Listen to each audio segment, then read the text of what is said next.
Hi friends, जय Shri Krishna. Friends, आज मैं आप लोग के लिए फिजिक्स का एक इम्पॉर्टेंट चैप्टर है, चैप्टर नंबर 16 लाइट। ये सीबीएसई डीपीएस बोर्ड पैटर्न पे बेस्ड है। तो आज हमारा जो टॉपिक है that is light. It is very important. और ये चैप्टर जो है हमारे नेक्स्ट क्लास 9, 10, 11, 12 इवन वहाँ तक भी रहेगा। तो ये हम कोशिश करेंगे कि अच्छे से हम इसको कवर करें।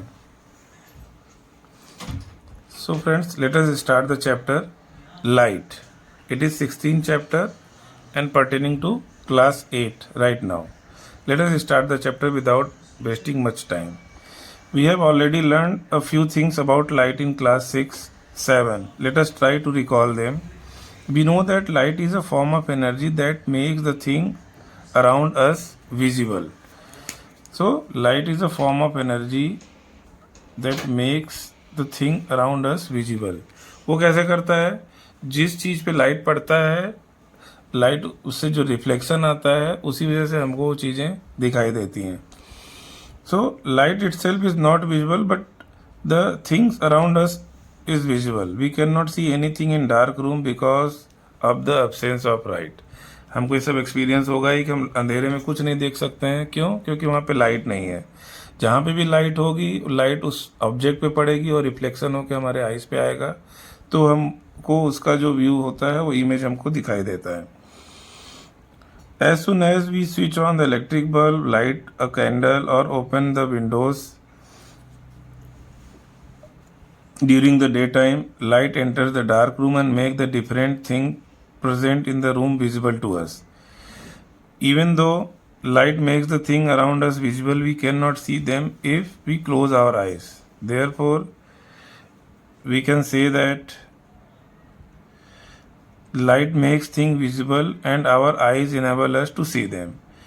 We also learned that there could be different source of light, natural source of light like sun, star, fireflies and etc. and man-made source of light like the candle, electric bulb, etc. Based on whether the things present around us is source of light or not, all objects could be categorized as luminous and non-luminous object. So, all objects could be categorized as luminous and non-luminous object. Objects that can emit or give light are called luminous. मतलब ऐसे objects जो हमको light दे सकते हैं, वो खुद emit करते हैं लाइट, उनको हम लेमिनस ऑब्जेक्ट बोलते हैं। Are source of light are luminous object. So जो लेमिनस ऑब्जेक्ट होता है that is source of light. हम एग्जांपल लेते हैं एक बल्ब का। बल्ब जो रूम में लगा, स्विच ऑन करने के बाद वो लाइट एमिट करता है, that we can say it is luminous. लेकिन अगर बल्ब बंद है तो वो ल्यूमिनस नहीं, because it can not emit light. अब इसका एग्जांपल क्या है? इसमें जो दिया हुआ है, burning candle, electric torch, the sun, etc. all are luminous object. All sources of light are luminous object. For example, burning a candle and electric torch, sun, etc. are luminous object. On the other hand, objects that cannot emit light of their own are called non-luminous object. और अगर objects की बात करें which cannot emit light on their own are called non-luminous object. Like table, chair, human, everybody जो खुद light emit नहीं करते हैं वो that are non-luminous object. In fact, most of the object around us are non-luminous object. If you pay attention, you would notice that we can see both luminous and non-luminous object present around us. In this chapter, we are going to study about how light makes all objects around us visible.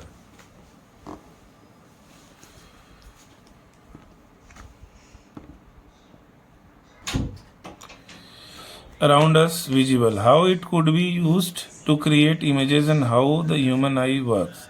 So, let us start the first important point, that is reflection of light. It is important point and we have to learn each and every concept pertaining to it. Let us mark it as important. Reflection of light. If we throw a tennis ball straight to a ball, it bounces straight back towards Earth. This means that when the tennis ball strikes the wall send it back. If we throw the ball at an angle, the ball also seems to be bounce off the wall at same angle but in opposite direction. हम सब ने देखा होगा, feel भी किया होगा. Let us proceed further.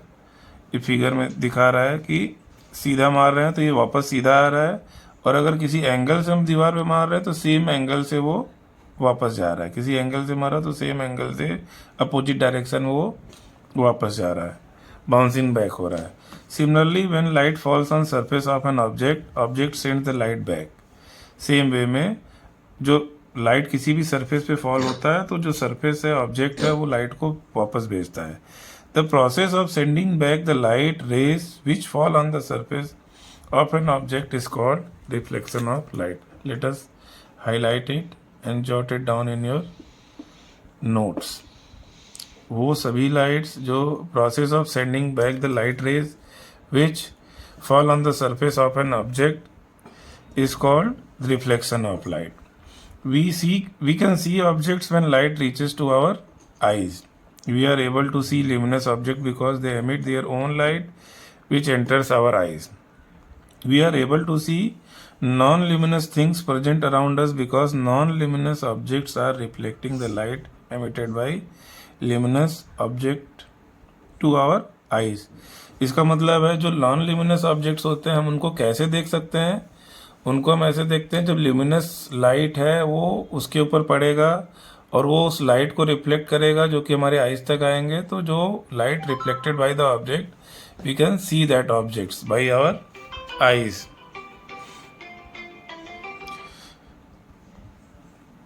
We can see the moon when it reflects sunlight into our eyes. हमको सबको पता है कि भाई मून का खुद का अपना लाइट नहीं होता है, लेकिन जो सन होता है, सन का लाइट होता है तो वो रिफ्लेक्शन होता है, इसलिए हम मून को देख सकते हैं.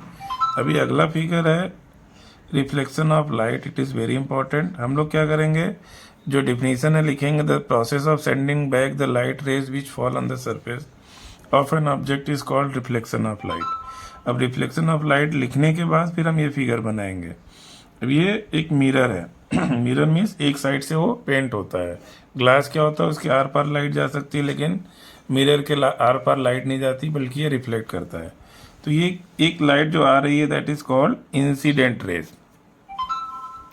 That is called the light falling on the mirror is called incident rays. और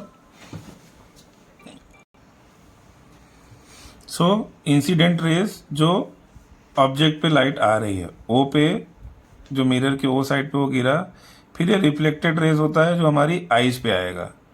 तो जो रिफ्लेक्ट होकर हमारी आइज की रेटिना पे आएगा और हमारे जो माइंड में उसका इमेज बनता है वो रिफ्लेक्शन के बाद जो हमारे आइज पे आता है. सो this is the process.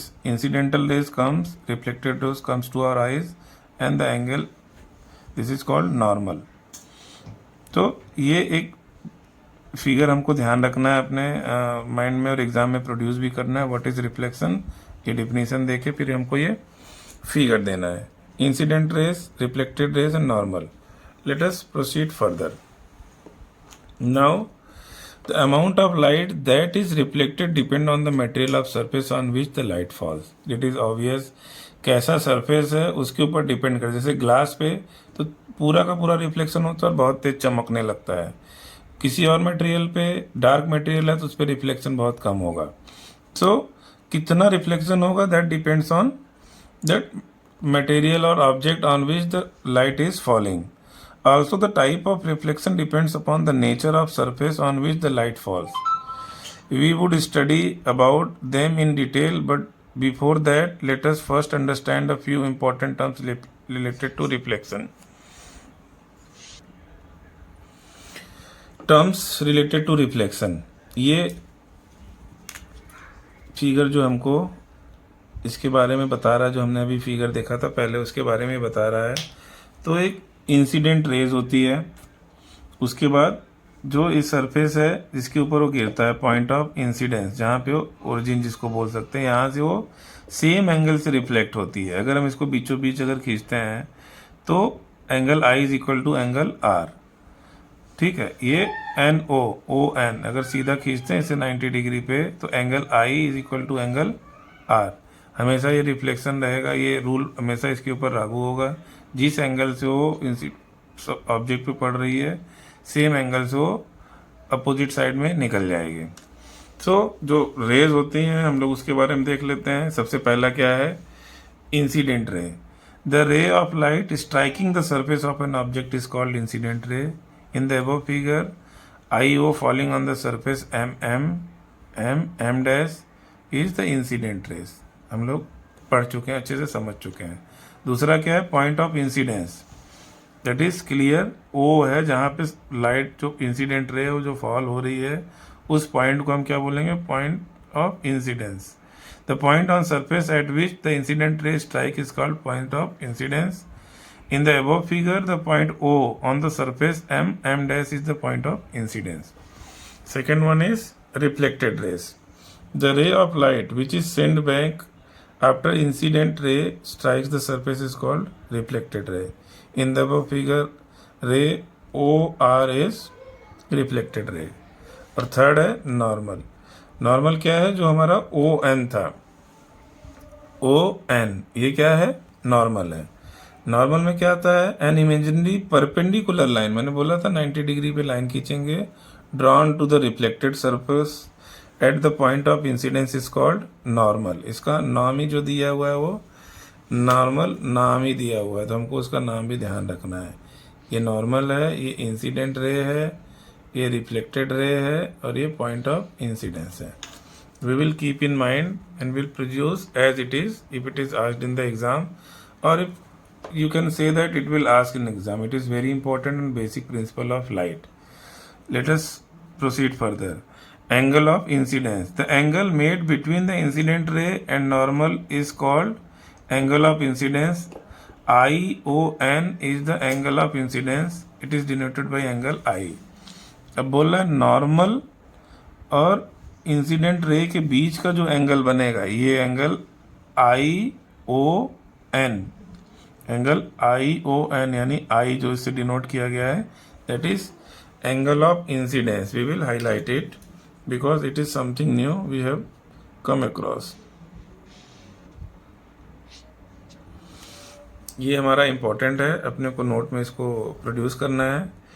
ION normal और इंसिडेंट रेस के बीच का जो एंगल होगा वो होगा इंसिडेंस एंगल। फिर दूसरा आता है angle of reflection. Angle of reflection is also important, we should know this. जब हमको ये पता चल गया कि ION is incident ray angle, तो फिर एंगल ऑफ रिफ्लेक्शन हमारे लिए इजी हो जाता है। हम कह सकते हैं इसको कि NOR एंगल ऑफ रिफ्लेक्शन हो जाएगा। Angle between the reflected ray and normal is called angle of reflection. Angle RON या NOR दोनों जो है इसको R से डिनोट किया गया है और ये एंगल ऑफ रिफ्लेक्शन है। Next is amount of reflection. Amount of reflection में क्या है, let us see what is amount of reflection. All objects reflect light, different object reflect light to a different extent. Object have an opaque, polished, shining surface such as plane mirror reflects almost all lights falling on it. An opaque object absorbs some light and reflects almost all lights falling on the surface. Transparent object reflects only a little amount of light and allow most of the lights pass through its surface. Translucent object reflect some of light and allow some of light to pass through them. So हमने अभी तक 3 देख लिया। सबसे पहले हमने क्या देखा, प्लेन मिरर, वो ऑलमोस्ट सारे लाइट जो उसके ऊपर पड़ रहे हैं सबको क्या करेगा, वो रिफ्लेक्ट करेगा। फिर हमने देखा प्लेन मिरर, हम इसको हाईलाइट कर दे रहे हैं, ये reflect almost all lights falling on the object and opaque object absorbs some light and reflects almost all lights falling on it. So पहला प्लेन मिरर ने ऑलमोस्ट सारे कर दिया था, ओपेक ने क्या किया, ऑलमोस्ट ऑल लाइट वो करता रिफ्लेक्ट है फॉलिंग ऑन इट बट कुछ एब्जॉर्ब कर लेता है। तो इतना वो चमकेगा नहीं है, इतना शाइनिंग नहीं रहेगा, क्योंकि सारा का सारा वो नहीं हो रहा है उसका reflection.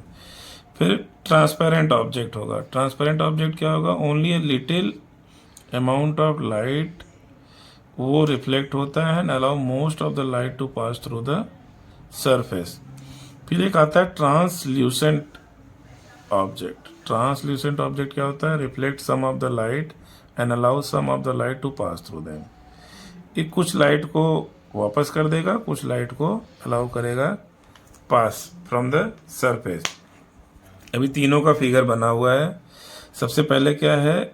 OPEC, reflection through an opaque object, opaque plane mirror. ये क्या कर रहा है? इंसिडेंस रोज जिस एंगल से आ रहे हैं उसी एंगल से ये रिफ्लेक्ट हो जा रही है। Second one is reflection through a transparent. Transparent में ऑलमोस्ट सारे के सारे क्रॉस हो जा रहा है, तो रिफ्लेक्शन नहीं हो रहा है। So no reflection takes place from transparent. Reflection through a transparent में हमको जो फिगर बनाना है, लिख तो हम देंगे, लेकिन फिगर जो दिखाना है उसमें थोड़ा सा ध्यान दे देंगे। अगर ट्रांसपेरेंट ग्लास है तो ये क्या करेगा? जो भी लाइट आएगी वो बिना रिफ्लेक्शन के क्रॉस हो जाएगी। अब third one is reflection through a translucent object. Translucent क्या करता है? कुछ को जाने देता है, कुछ को वापस कर देता है।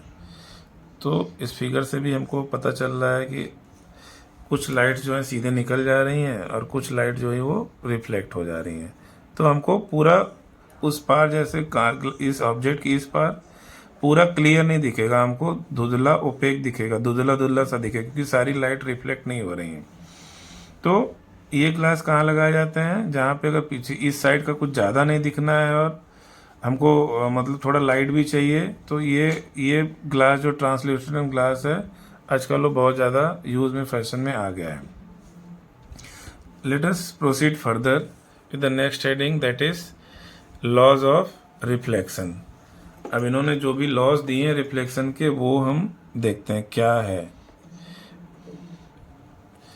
All the reflection of light rays follows the two law of reflection. These law are, तो इसमें हमको क्या करना है? दो लॉ है जो हमको याद करना है। There are two laws. Number one, the angle of incidence is always equal to angle of reflection. हमको याद रखना है। इसके साथ न्यूमेरिकल्स भी आएंगे, हम आगे देखेंगे, बट ये it is the basic principle law है। इंसिडेंट रे यानी AON angle I is equal to BON angle R या NOB। ये एंगल जो है as per law will always be equal. In the above figure, if we measure that angle of incidence AON, we will find that it is exactly equal to the angle of reflection NOB. If we change the angle of incidence, the angle of reflection will also change. If we increase the angle of incidence, the angle of reflection will also increase. And if we decrease the angle of incidence, the angle of reflection would also decrease. The incident ray, the reflected ray and the normal all lie on same plane. This is the second rule we have to keep in mind. दो हमने पढ़ा, incident angle जो है वो reflection angle दोनों same होते हैं in all cases. और सेकेंड रूल हमने जो पढ़ा कि इन द इंसिडेंट रे and the reflected ray and the normal, जो तीनों हमने अभी पढ़ा था फिगर टर्म्स ये रिफ्लेक्शन में, वो तीनों एक प्लेन पे लाई करते हैं। तीनों के तीनों एक प्लेन पे लाई करते हैं। एक्टिविटी वन एम है क्या? To study the law of reflection. So हमने अभी प्रॉपर तरीके से लॉ ऑफ रिफ्लेक्शन पढ़ लिया। दो लॉ थे, angle of incidence is always equal to angle of reflection, और सेकेंड लॉ था the incident ray, the reflected ray and the normal, तीनों all lie on same plane, तीनों एक प्लेन पे पढ़ते हैं।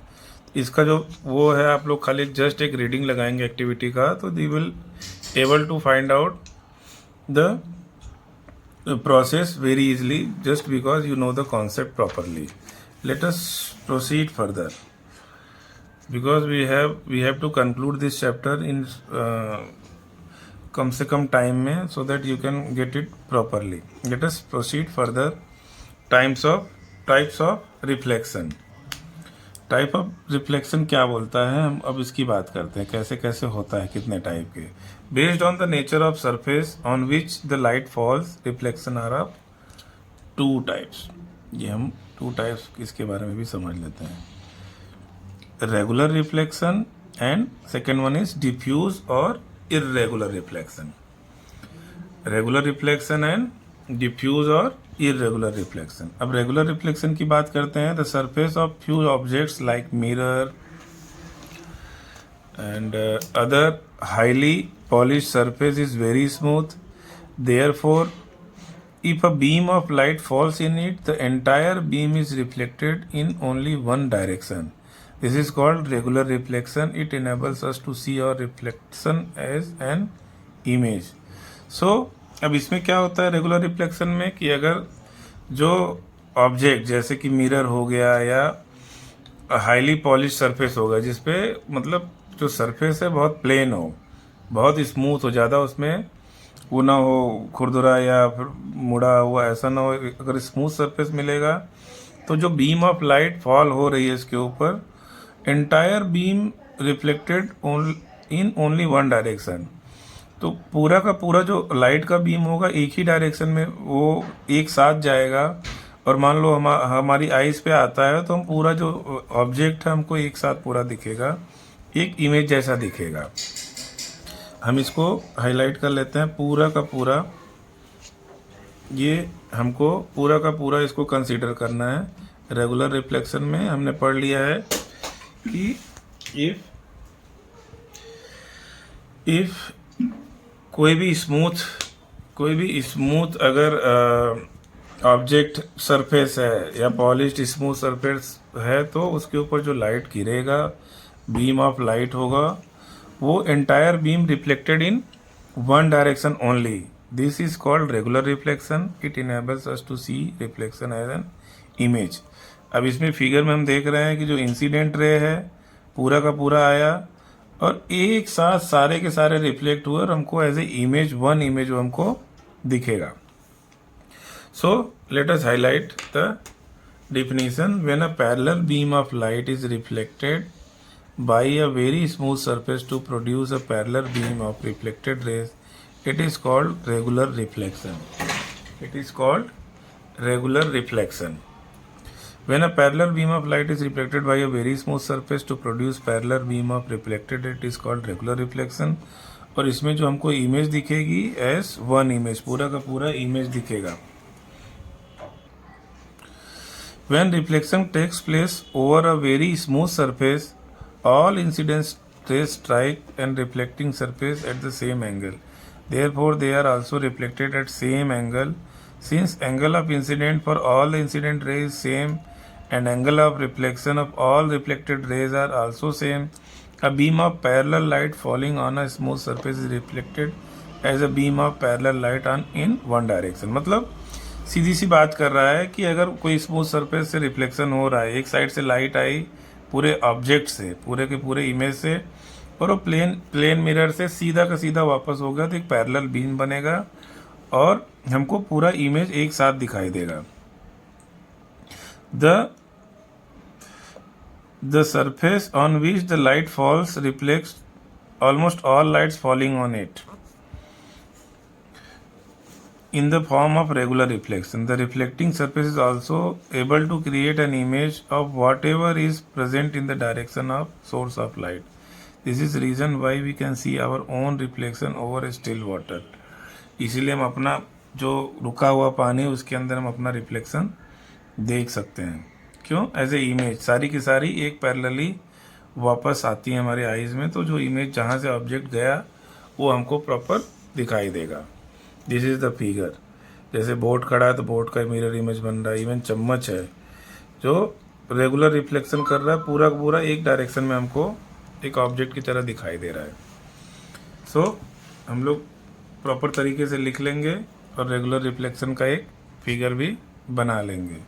It will complete our requirement as of now. Regular reflection को कर लेंगे. अब सेकेंड वन इज डिफ्यूज्ड और इरेगुलर, नाम से पता चल रहा है इरेगुलर मतलब जो रिफ्लेक्शन होगा वो पैरेलल, सारे के सारे पैरेलल ही नहीं जाएंगे, उनका थोड़ा डेविएशन होगा.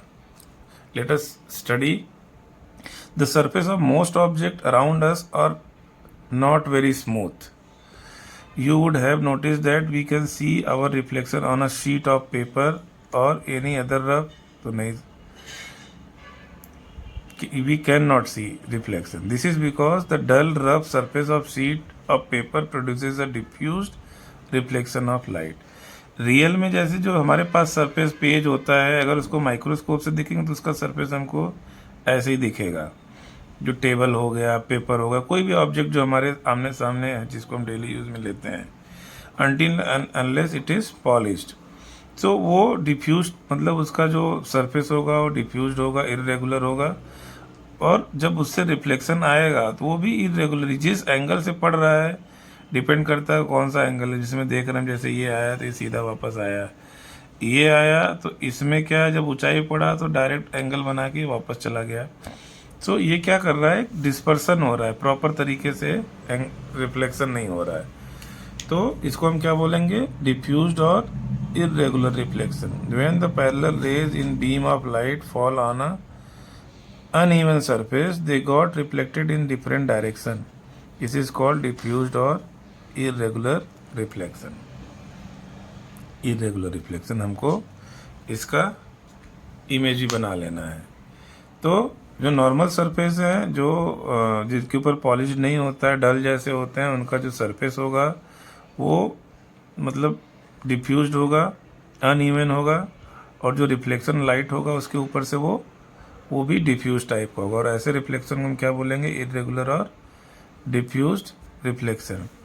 उसी चीज़ को इस पूरे पैराग्राफ में नीचे समझाया है कि when reflection takes place over a rough surface the different parallel incidence rays strike the reflecting surface at different angle. तो उनका जो सरफेस है उसी एंगल के हिसाब से पैरेलली सब आ तो रहे हैं, लेकिन वो स्ट्राइक कहाँ हो रहे हैं, अलग अलग एंगल पे हो रहे हैं. This creates a different angle of incidence for each incident ray. उससे क्या होगा, सबका एंगल डिफरेंट होगा और उसी के एंगल अपोजिट में वो लोग निकल जाएंगे. As a result they are reflected at different angles in different direction. अलग अलग डायरेक्शन में वो लोग डिस्पर्स हो जाएंगे. Most of the objects around us cause irregular reflection of light and scatter the light falling on them in different directions. It is because of the irregular reflection that we cannot see the object from every direction. हम object को सारे direction से नहीं देख सकते हैं क्योंकि उनका रिफ्लेक्शन अलग डायरेक्शन में जाएगा. For example, a book lying on table can be seen from all parts of the room because of surface of the book causes a diffused reflection light and scatter the incident light falling on it to all direction. So अभी तक हमने देखा कि it is obvious कि अगर उसका जो reflection अगर सही डायरेक्शन नहीं तो हमारे आंखों के ऊपर सारे के सारे लाइट रिफ्लेक्ट होके एक साथ पैरेलली नहीं आएंगे जो हमारे रेगुलर रिफ्लेक्शन में आता था. तो हमको इमेज प्रॉपर पूरे के पूरे तरीके से अच्छे से दिखेगा नहीं. ठीक है. So we will keep this video up to this point, up to diffused or irregular reflection. In our next part 2, we will try to cover rest of the chapter or maximum possible chapter. आधे घंटे के video का कोशिश करूँगा कि जितना best possible way में अच्छे तरीके से समझते हुए हम कोशिश करेंगे अगले एक पार्ट या हो सकता है 2 पार्ट में इस चैप्टर को हम ख़त्म करेंगे. But it is a very important chapter, so I will not skip important portions as well. So मिलते हैं अपने नेक्स्ट वीडियो में. Thank you so much. जय श्री कृष्ण.